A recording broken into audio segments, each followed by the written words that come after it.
जय हिंद दोस्तों, एक बार फिर स्वागत है आपका उत्कर्ष एकेडमी के ऑनलाइन प्लेटफॉर्म पर।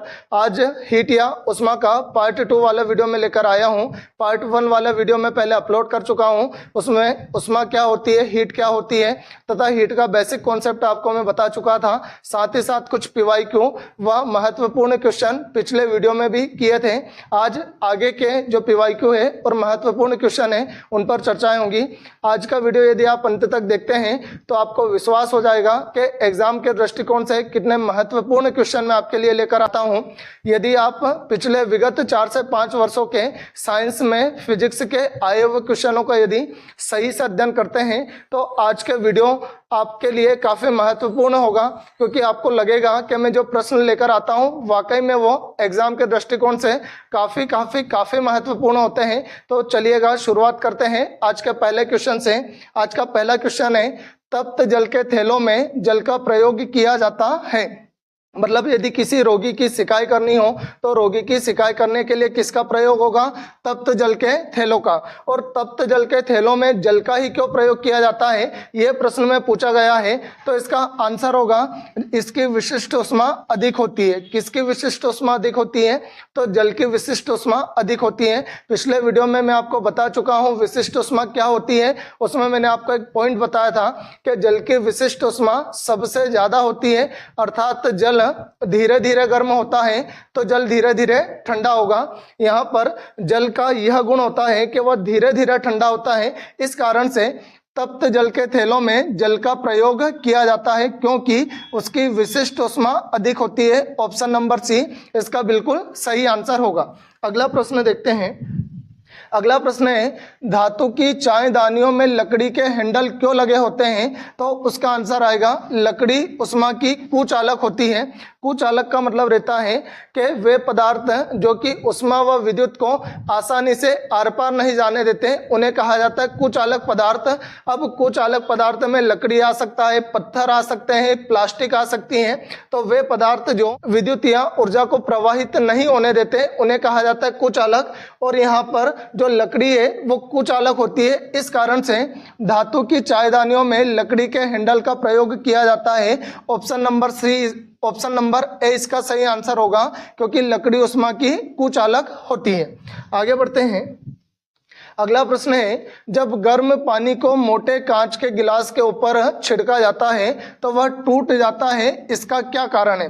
पिछले वीडियो में मैंने आपको बताया कि यदि किसी पदार्थ को गर्म करते हैं तो वह क्षेत्रफल, आयतन और लंबाई तीनों में वृद्धि करता है। तो यहाँ पर देखिएगा, जब गर्म पानी को, पानी गर्म है और इस गर्म पानी को ग्लास के ऊपर, कांच के ग्लास के ऊपर छिटेंगे तो कांच का ग्लास लंबाई या क्षेत्रफल में बढ़ेगा, और लंबाई या क्षेत्रफल में बढ़ने के कारण उसमें एक दरार पड़ जाएगी या वो टूट जाएगा। तो ऑप्शन नंबर इसका पहला सही होगा। अचानक ही गिलास विस्तारित हो जाता है और गिलास विस्तारित होने से वो क्या हो जाएगा? चटक जाएगा या टूट जाएगा। तो इस प्रश्न का ऑप्शन नंबर ए इसका बिल्कुल सही आंसर होगा।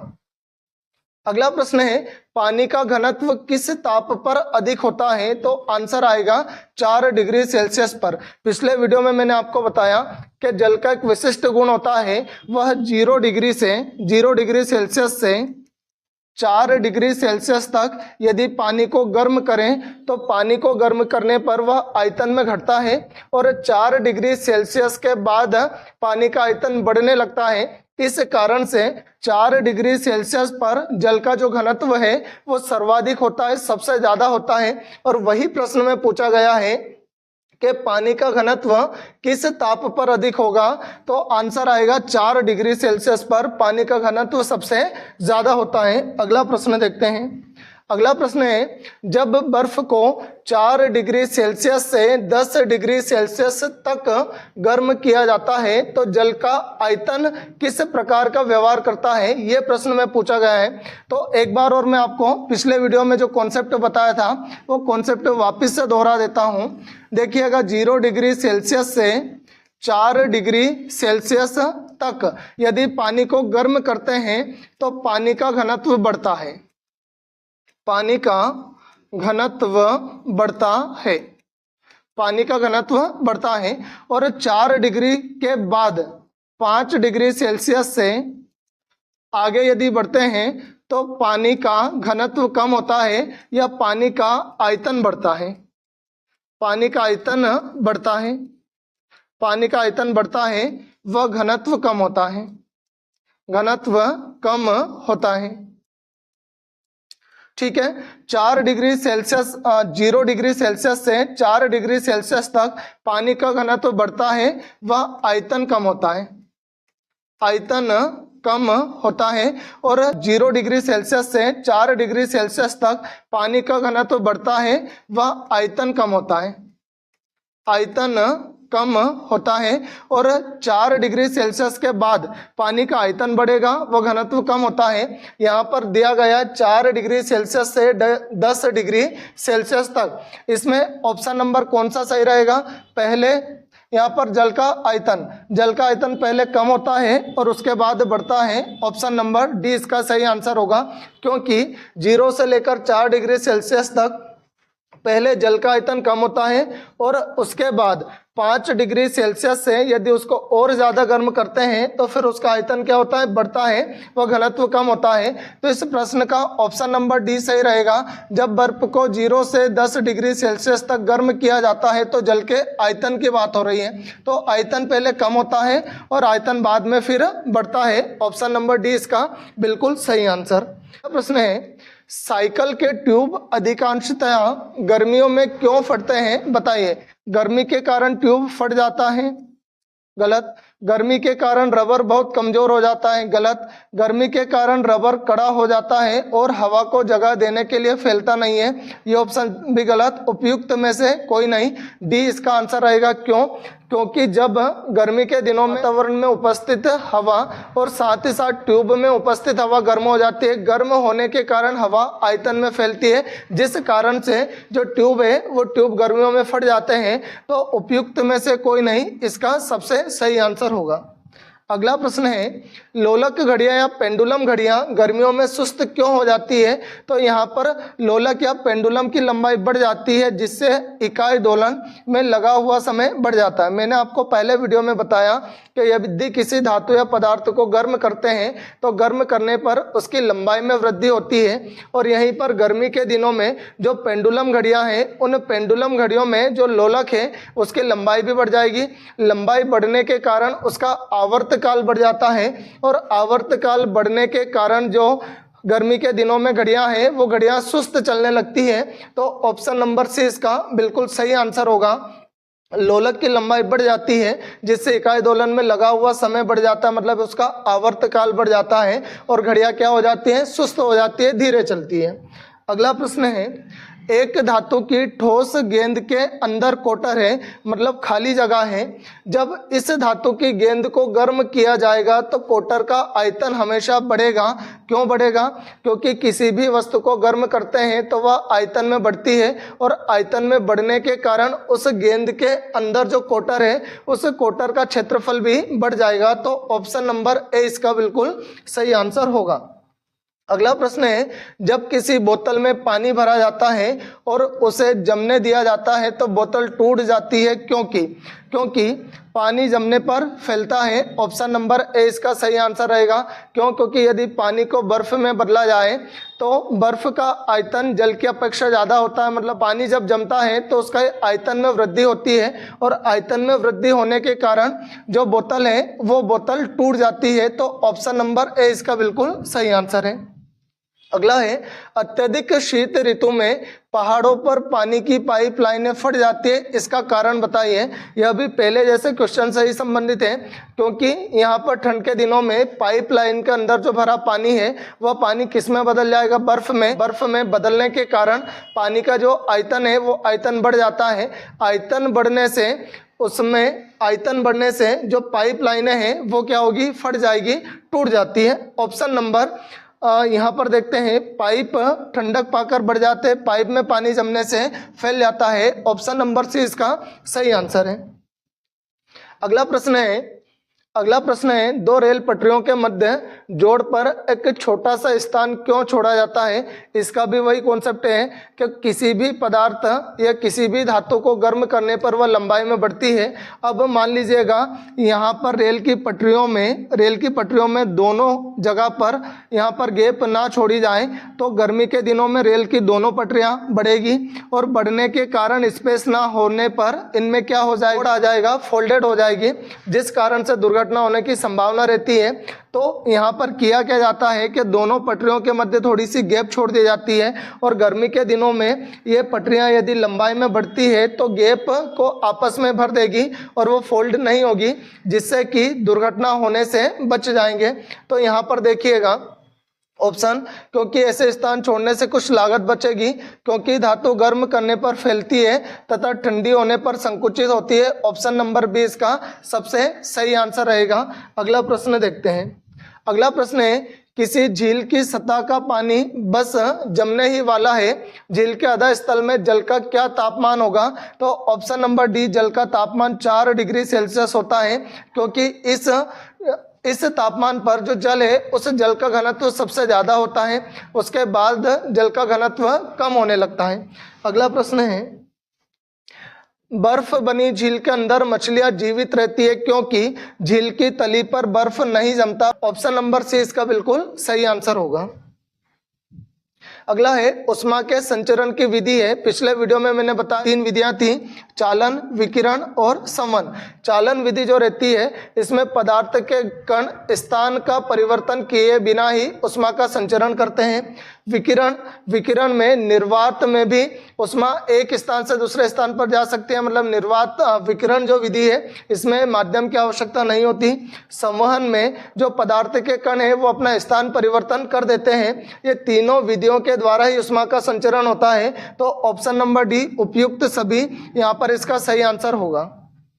अगला प्रश्न है, उष्मा के संचरण की किस विधि में पदार्थ के अणु एक स्थान से दूसरे स्थान तक स्वयं नहीं जाते, मतलब पदार्थ के कण अपना स्थान परिवर्तन नहीं करते, और वह कौन सी विधि होती है? ऑप्शन नंबर है चालन विधि। और चालन विधि के माध्यम से ठोस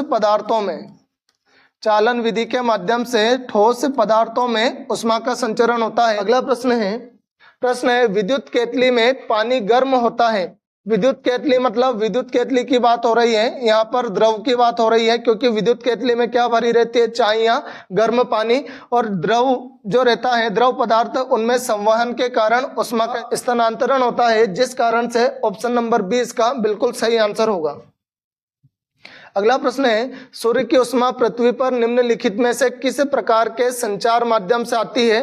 तो आंसर आएगा विकिरण के द्वारा। विकिरण विधि के द्वारा जो सूर्य की उष्मा है वह पृथ्वी तक पहुंचती है, क्योंकि विकिरण विधि में जो उष्मा है वो निर्वात में भी, मतलब माध्यम के बिना भी एक स्थान से दूसरे स्थान पर जा सकती है।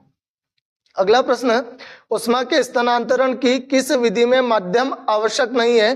तो अभी मैंने बताया था विकिरण विधि में माध्यम की आवश्यकता नहीं रहती। ऑप्शन नंबर 20 का सही आंसर होगा।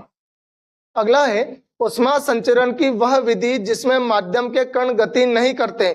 माध्यम के कण मतलब पदार्थ के कण गति नहीं करते, वह कौन सी विधि होती है? चालन विधि। ऑप्शन नंबर ए इसका सही आंसर है। अगला प्रश्न, उष्मा का सबसे अच्छा चालक होता है। तो उष्मा का सबसे अच्छा चालक चांदी होता है। चांदी के बाद दूसरे नंबर पर तांबा आता है। उष्मा का सबसे अच्छा चालक चांदी होता है। ऑप्शन नंबर डी इसका सही आंसर। अगला, चांदी की उष्मीय चालकता तांबे की उष्मीय चालकता की अपेक्षा अधिक होती है। ऑप्शन नंबर बी इसका सही आंसर होगा, क्योंकि चांदी उष्मा की सबसे अच्छी चालक होती है। ऑप्शन नंबर बी इसका सबसे सही आंसर। अगला प्रश्न है, बोलोमीटर एक यंत्र है जो मापता है उष्मीय विकिरण को बोलोमीटर के द्वारा मापा जाता है। अगला प्रश्न है, ठंड के दिनों में लोहे के गुटके और लकड़ी के गुटके को प्रातः काल में छुएं तो लोहे का गुटका ज्यादा ठंडा लगता है, क्योंकि यहाँ पर 2 पदार्थों की बात हो रही है। एक है लोहा जो कि उष्मा का सुचालक होता है, और दूसरा है लकड़ी जो कि उष्मा की कुचालक होती है। अब लोहे से उष्मा स्थानांतरित हो सकती है, जबकि लकड़ी के टुकड़े से या लकड़ी के गुटके से उष्मा का संचार नहीं होता। तो यहाँ पर ऑप्शन देखिएगा, लोहे के गुटके का ताप लकड़ी के गुटके से कम होता है। ये कोई कॉन्सेप्ट इसमें नहीं है। लकड़ी की तुलना में लोहा उष्मा का अच्छा चालक है। ऑप्शन नंबर 20 का बिल्कुल सही आंसर होगा। अगला प्रश्न है, निम्नलिखित में से कौन सा उष्मा का सबसे अच्छा सुचालक है? ठंडा पानी, समुद्र का पानी, गर्म पानी, आश्वित पानी मतलब still water. Option number D इसका सही आंसर होगा। अगला प्रश्न है, शीतकाल में कपड़े हमें गर्म रखते हैं क्योंकि उष्मा प्रदान करते हैं, उष्मा का विकिरण नहीं करते, वायु को शरीर के संपर्क में आने से रोकते हैं, शरीर की उष्मा को बाहर जाने से रोकते हैं। ऑप्शन नंबर डी इसका सही आंसर होगा, क्योंकि कपड़े कुचालक होते हैं और वो शरीर की उष्मा को बाहर जाने से रोकते हैं, जिससे शरीर का टेम्परेचर ज़्यादा बना रहे और ठंड कम महसूस होती है। ऑप्शन नंबर डी इसका सही आंसर। अगला प्रश्न, अफ्रीका के काली त्वचा वाले व्यक्ति ब्रिटेन के सफ़ेद त्वचा वाले व्यक्तियों की तुलना में अधिक गर्मी महसूस करते हैं। ऑप्शन नंबर ए इसका सही आंसर होगा। अफ्रीका के लोग काले रंग के, सांवले रंग के रहते हैं और काला रंग उष्मा को ज़्यादा अवशोषित करेगा, जिस कारण से अफ्रीका के लोगों को अधिक गर्मी महसूस होती है। ऑप्शन नंबर ए इसका सही आंसर। अगला प्रश्न है, काले वस्त्रों के मुकाबले श्वेत वस्त्र शीतल क्यों होते हैं?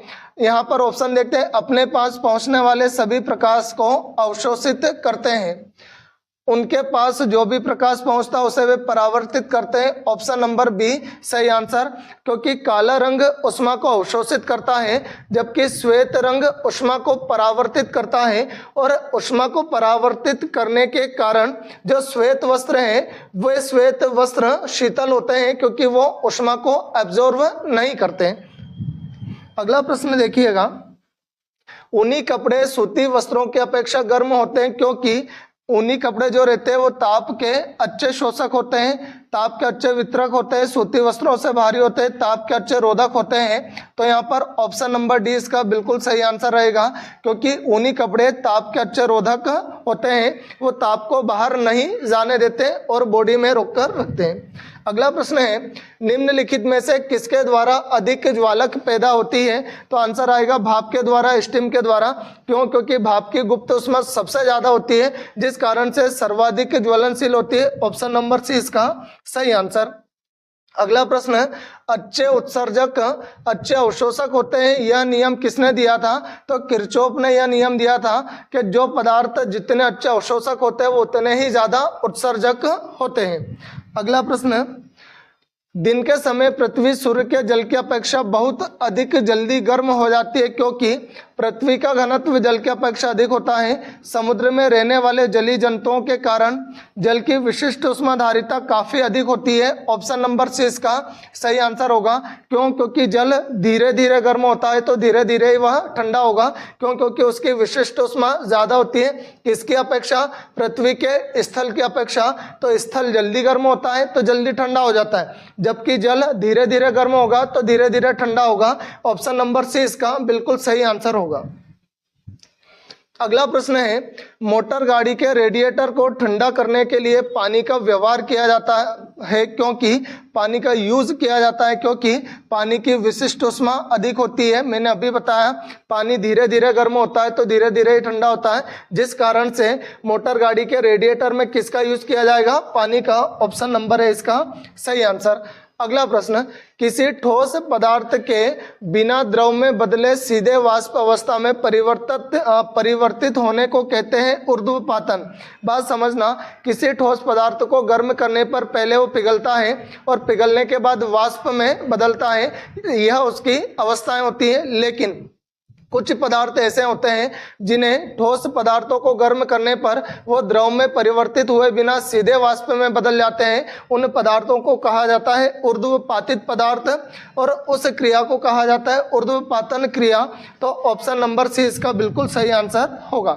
अगला प्रश्न है, ऊर्ध्वपातित पदार्थ हैं, कपूर भी है, अमोनियम क्लोराइड भी, नेप्थलीन भी है, उपर्युक्त सभी। ऑप्शन नंबर डी इसका बिल्कुल सही आंसर होगा। अगला प्रश्न है, शुद्ध पदार्थ में कोई अन्य पदार्थ मिला देने पर उसके गलनांक पर क्या प्रभाव पड़ता है?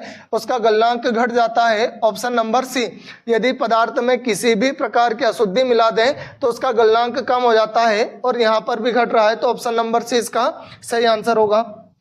अगला प्रश्न है, मिश्र धातुओं के गलनांक उनके अवयवी धातुओं की अपेक्षा निम्न होते हैं, कम होते हैं, क्योंकि मिश्र धातुओं में अशुद्धियां होती है और अशुद्धियां होने के कारण गलनांक कम हो जाते हैं। तो ऑप्शन नंबर है इसका सही आंसर होगा। अगला प्रश्न है, द्रव से वाष्प में पदार्थ के अवस्था परिवर्तन को कहा जाता है। द्रव से किस में बदल रहा है? वाष्प में। तो ऑप्शन नंबर सी इसका सही आंसर रहेगा, वाष्पन। अगला प्रश्न है, ठोस से द्रव में पदार्थ के अवस्था परिवर्तन को कहा जाता है। ठोस से द्रव में, ठोस से किस में बदल रहा है? ठोस से द्रव में पदार्थ के अवस्था परिवर्तन को कहा जाता है गलन। ऑप्शन नंबर ए इसका सही आंसर होगा। अगला प्रश्न है, दाब बढ़ने से किसी द्रव का क्वथनांक हमेशा बढ़ेगा। दाब बढ़ने से क्वथनांक क्या होता है? बढ़ता है। Option number C. अगला प्रश्न है, अपद्रव्यों को मिलाने से गलनांक पर क्या प्रभाव पड़ता है? तो अपद्रव्यों को मिलाने से गलनांक घटता है। ऑप्शन नंबर बी इसका सही आंसर है। अगला प्रश्न है, वह ताप जिस पर बर्फ, पानी और वाष्प संतुलन में रहता है कहा जाता है। तो त्रिक बिंदु। जब बर्फ, पानी और वाष्प तीनों अवस्थाएं एक संतुलन की स्थिति में रहे तो उसे क्या बोला जाता है? त्रिक बिंदु कहा जाता है। अगला प्रश्न है, चावल को पकाने में कहाँ अधिक समय लगता है? तो आंसर आएगा माउंट एवरेस्ट पर, क्योंकि पहाड़ों पर जाने पर या ऊंचाई पर जाने पर वायुमंडलीय दाब घटता है और वायुमंडलीय दाब घटने से चावल के पकने में कठिनाई होती है। ऑप्शन नंबर डी इसका सही आंसर होगा। अगला प्रश्न है, किसी निश्चित द्रव के लिए वाष्पन की दर निर्भर करती है द्रव के ताप पर, वायु के ताप पर, द्रव की खुली सतह के क्षेत्रफल पर। मतलब ऑप्शन नंबर डी इसका सही आंसर होगा, उपर्युक्त सभी कारकों पर। अगला प्रश्न है, ठोस कपूर से कपूर वाष्प बनाने की प्रक्रिया को कहा जाता है ऊर्ध्वपातन, क्योंकि ठोस कपूर द्रव में परिवर्तित हुए बिना सीधा किस में बदल जाती है? वाष्प में बदल जाती है और वह क्रिया क्या कहलाती है? ऊर्ध्वपातन क्रिया कहलाती है। अगला प्रश्न है, पानी से भरे गिलास में बर्फ का एक टुकड़ा तैर रहा है। टुकड़े के पूरा पिघल जाने पर गिलास में पानी का तल बढ़ जाता है, घट जाता है, अपरिवर्तित रहता है। ऑप्शन नंबर सी इसका सही आंसर रहेगा। क्यों? क्योंकि बर्फ का आयतन जल की अपेक्षा ज्यादा होता है और जब बर्फ पिघलेगा तो उसका आयतन जो है वो कम हो जाएगा। इस कारण से जो जल का स्तर है वो अपरिवर्तित रहता है, उसमें किसी भी प्रकार का परिवर्तन नहीं होता। हीट या उष्मा से संबंधित पीवाई का महत्वपूर्ण प्रश्न मैं इस वीडियो में लेकर आया था। यदि आपको वीडियो अच्छा लगा तो सब्सक्राइब करें उत्कर्ष एकेडमी के यूट्यूब चैनल और जुड़े रहें हमारे चैनल से, ताकि आने वाले अन्य विषयों की जो सीरीज है उस कंप्लीट सीरीज से आपकी तैयारी में 4 चांद लग जाएं और आपकी तैयारी काफ़ी अच्छी हो जाए। तो आज के लिए बस इतना ही। जय हिंद, जय भारत।